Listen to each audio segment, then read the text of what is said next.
और आप सभी को नेशनल डॉक्टर्स डे की अनेक अनेक शुभकामनाएं। डॉक्टर बीसी रॉय जी की स्मृति में मनाया जाने वाला ये दिन हमारे डॉक्टर्स के, हमारी मेडिकल फ्रेटर्निटी के उच्चतम आदर्शों का प्रतीक है।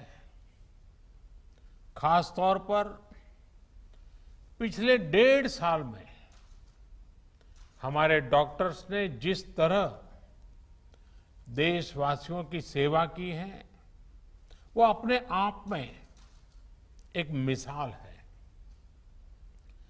मैं 130 करोड़ देशवासियों की ओर से देश के सभी डॉक्टर्स को धन्यवाद देता हूं, आभार प्रकट करता हूं। साथियों, डॉक्टर्स को ईश्वर का दूसरा रूप कहा जाता है और वो ऐसे ही नहीं कहा जाता।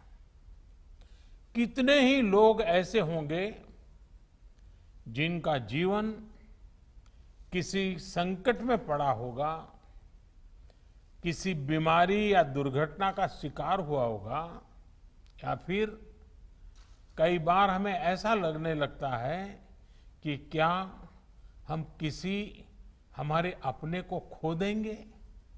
लेकिन हमारे डॉक्टर्स ऐसे मौकों पर किसी देवदूत की तरह जीवन की दिशा बदल देते हैं, हमें एक नया जीवन दे देते हैं। साथियों, आज जब देश कोरोना से इतनी बड़ी जंग लड़ रहा है तो डॉक्टर्स ने दिन रात मेहनत करके लाखों लोगों का जीवन बचाया है।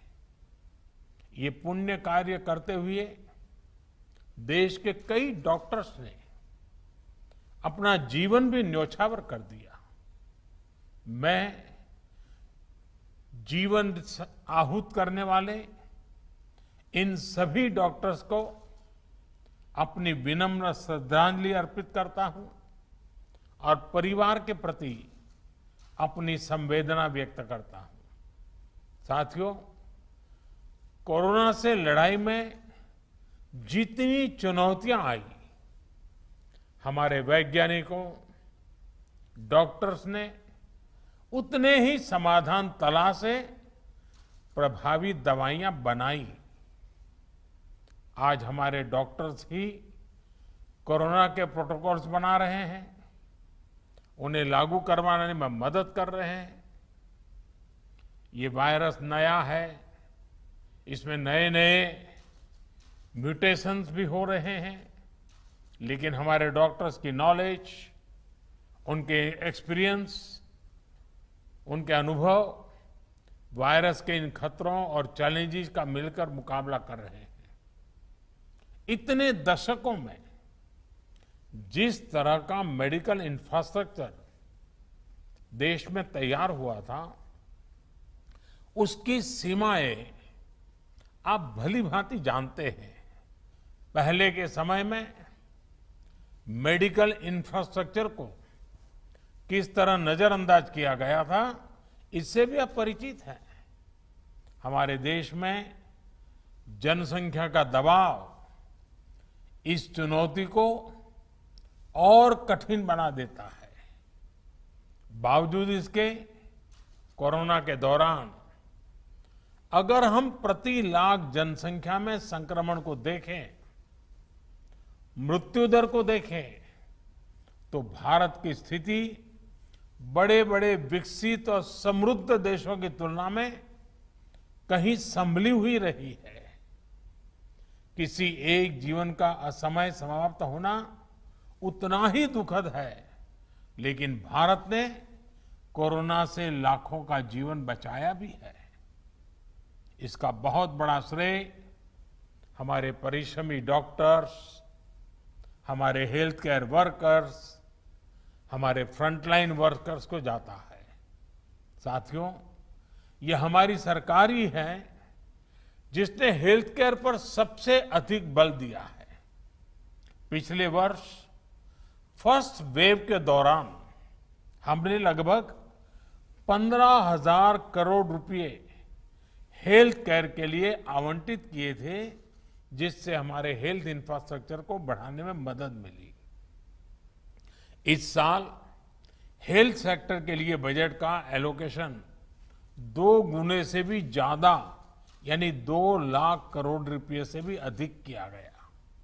अब हम ऐसे क्षेत्रों में हेल्थ इंफ्रास्ट्रक्चर को मजबूत करने के लिए 50,000 करोड़ रुपए की एक क्रेडिट गारंटी स्कीम लेकर आए हैं, जहां स्वास्थ्य सुविधाओं की कमी है।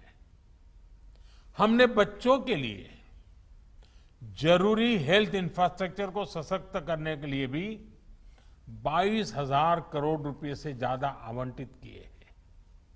आज देश में तेजी से नए एम्स खोले जा रहे हैं, नए मेडिकल कॉलेज बनाए जा रहे हैं, आधुनिक हेल्थ इंफ्रास्ट्रक्चर खड़ा किया जा रहा है।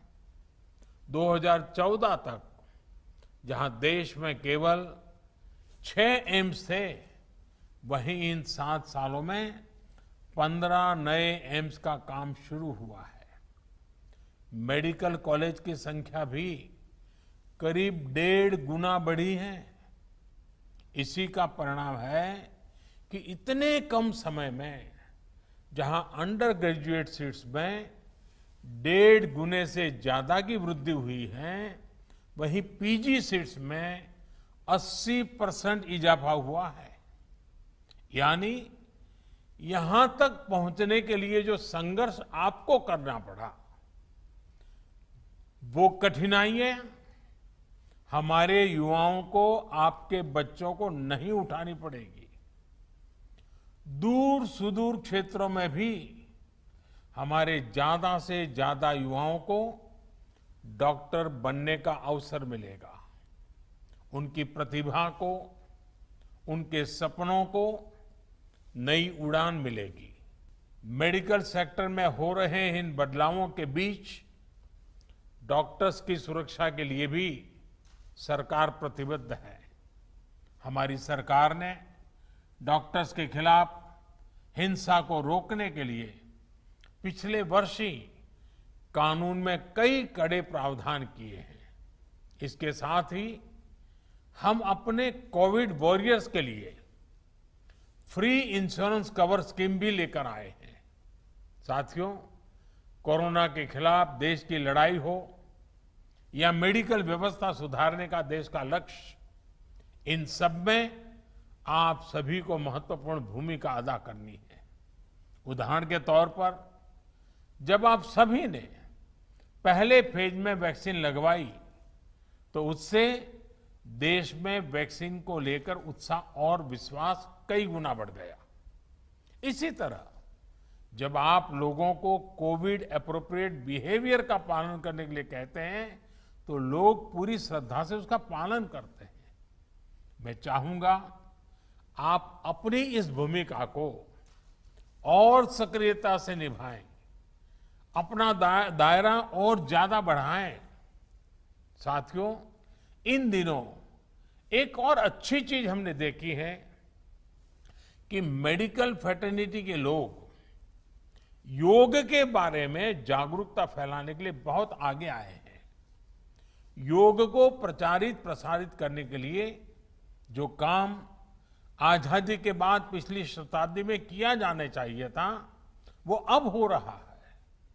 इस कोरोना के काल में योग, प्राणायाम का लोगों के स्वास्थ्य पर किस तरह सकारात्मक प्रभाव पड़ रहा है, पोस्ट कोविड कॉम्प्लिकेशन से निपटने में योग किस तरह मदद कर रहा है, इसके लिए आधुनिक मेडिकल साइंस से जुड़े कई संस्थानों द्वारा एविडेंस बेस्ड स्टडीज कराई जा रही है। इस पर आप में से कई लोग काफी समय दे रहे हैं। साथियों, आप लोग मेडिकल साइंस को जानते हैं, एक्सपर्ट हैं, स्पेशलिस्ट हैं, और एक भारतीय को योग को समझना भी स्वाभाविक रूप से आसान होता है। जब आप लोग योग पर स्टडी करते हैं तो पूरी दुनिया इसे बहुत सीरियसली लेती है। क्या आईएमए इसे मिशन मोड में आगे बढ़ा सकती है? योग पर एविडेंस बेस्ड स्टडीज को साइंटिफिक तरीके से आगे ले जा सकती है। एक प्रयास ये भी हो सकता है कि योग पर स्टडीज को इंटरनेशनल जर्नल्स में पब्लिश किया जाए, उसे प्रचारित किया जाए।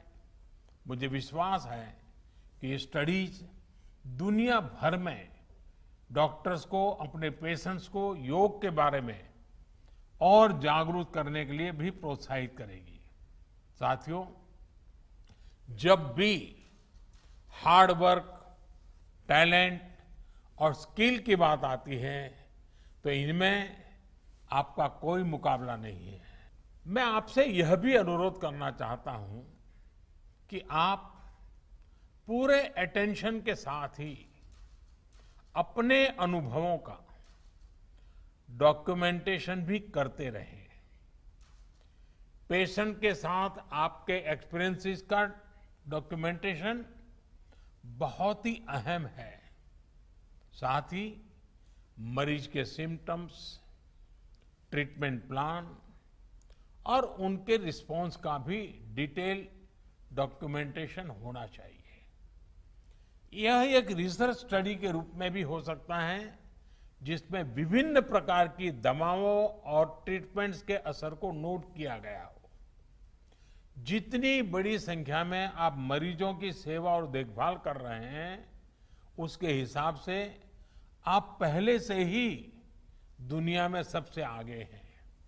यह समय यह भी सुनिश्चित करने का है कि आपके काम का, आपकी साइंटिफिक स्टडीज का दुनिया संज्ञान ले और आने वाली पीढ़ी को उसका लाभ भी मिले।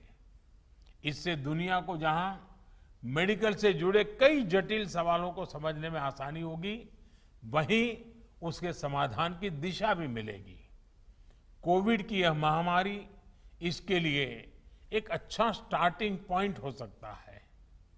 वैक्सीन किस प्रकार से हमारी मदद कर रही है, किस प्रकार से अर्ली डायग्नोसिस का लाभ मिल रहा है और एक पर्टिकुलर ट्रीटमेंट किस प्रकार से हमारी सहायता कर रहा है, क्या हम इसको लेकर ज्यादा से ज्यादा स्टडीज कर सकते हैं?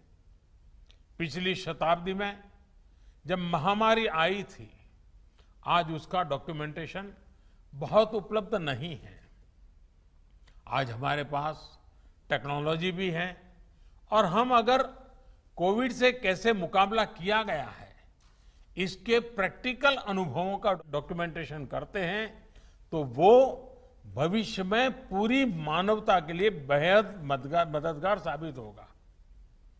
आपका ये अनुभव देश के मेडिकल रिसर्च को एक नई गति भी देगा। अंत में मैं यही कहूंगा कि आपकी सेवा, आपका श्रम सर्वे भवन्तु सुखिनः के हमारे संकल्प को अवश्य सिद्ध करेगा। हमारा देश कोरोना से भी जीतेगा और विकास के नए आयाम भी हासिल करेगा।